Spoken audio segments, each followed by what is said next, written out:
probably heard it 1,000 times. It's not about calories, it's about quality. But can you really eat unlimited kale chips and expect the pounds you melt away?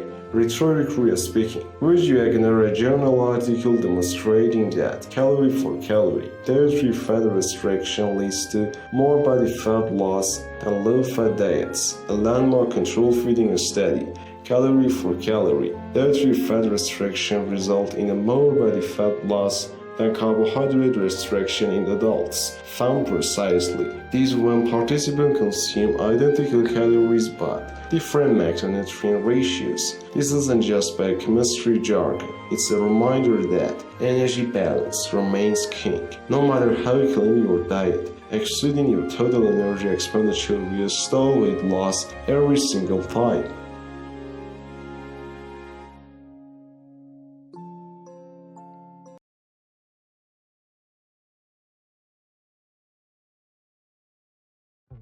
Low-carb evangelists often promise overnight transformations, which carb restriction touted as the magic bullet, but consider the geometric systematic comparison of weight loss among named diet programs in overweight and obese adults, which randomized thousands to low-fat, low-carb, or Mediterranean patterns. After 1 year, weight loss differences were trivial. All groups lost approximately 5 to 6 kilograms on average. Carbs aren't the enemy, they are simply fuel. What matters is how you integrate them into a calorically portrayed plan. Demonizing entire food groups often backfires. Psychological resistance and cravings can undermine long-term adherence, leading to yo-yo dieting and a metabolic slowdown.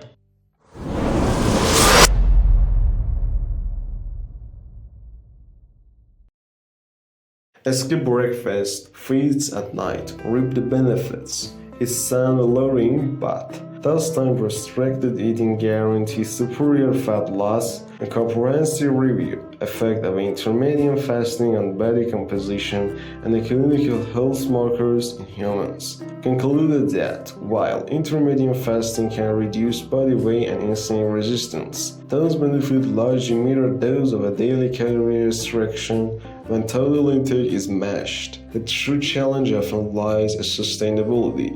Skip one meal too many and you risk overeating later. Ask yourself, is your schedule compatible with prolonged fasting, or will you end up binge snacking out of sheer hunger?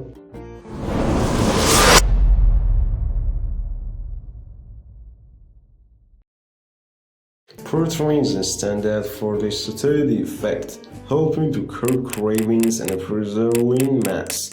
Yet protein, overemphasized, can displace fiber-rich fruits, vegetables, and whole grains that support microbiome health. The Dead Foods Trial comparison of a healthy low-fat versus healthy low-carbohydrate diets on weight loss and cardiometabolic risk factors show no significant difference in the weight loss over 12 months when both diets were paired with the counseling. Rather than fixating on the macronutrient ratios, focus on the protein portions that match your activity level, around 1.2 to 1.6 grams per kilogram body weight per day, while preserving a varied intake of plant foods.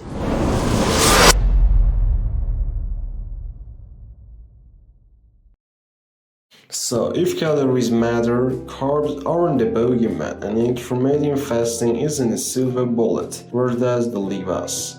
Enter the concept of a habit-based living, a decades-long meta-analysis, hypoenergetic diet composition, macronutrient effects on body composition, demonstrate that adherence, not macronutrient makeup, is the strongest predictor of a long-term weight loss. In practical terms, choosing meals you enjoy, scheduling workout routines you can maintain, and establishing social supports you can rely on will trump any diet trend. Think of habit formation as a compounding interest, a small consistent deposit in the bank of a health yield, exponential returns over years.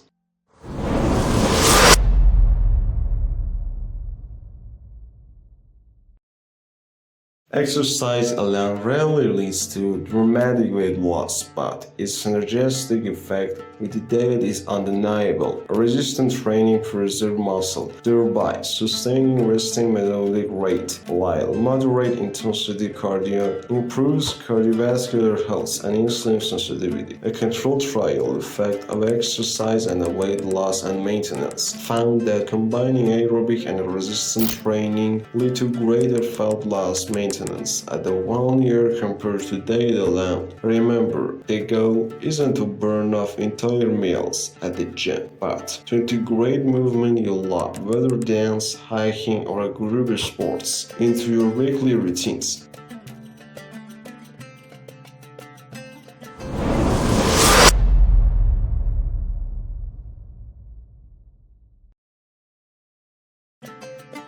It's tempting to chase the best diet, but the science is clear. Personalization wins. The NEGM's randomized trial of a low-carbohydrate diet for obesity showed clinically meaningful weight loss on both low-carb and low-fat regimens. When patients receive behavioral counseling and a calorie goals tailored to their preferences, the take-home message: the best diet is the one you can stick to. Ask yourself, which plans align with your taste schedule and emotional need. Gradual improvements, a vegetable swap here, a midday walkthrough, and a non-scale victories like improved energy or a better sleep count, just as much as pounds should.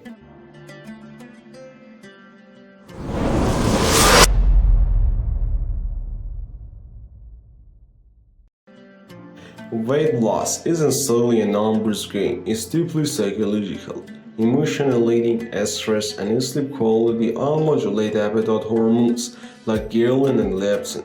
A systematic review link showing sleep with increased obesity risk, mediated by altered hunger signals and reduced inhibitory control.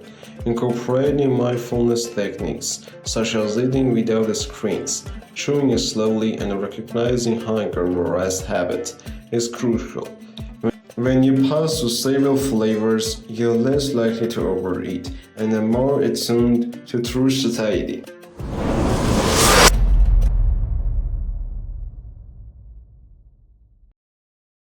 Weight loss isn't a series of hacks. It's a lifelong journey rooted in evidence. Calories remain foundational.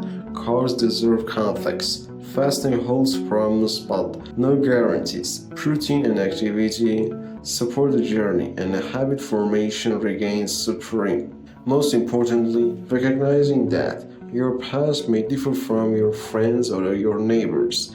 Embrace the balanced truths. Combine scientific principles with the personal preferences. Cultivate sustainable habits, and you'll transform more than your weight. You'll transform your life.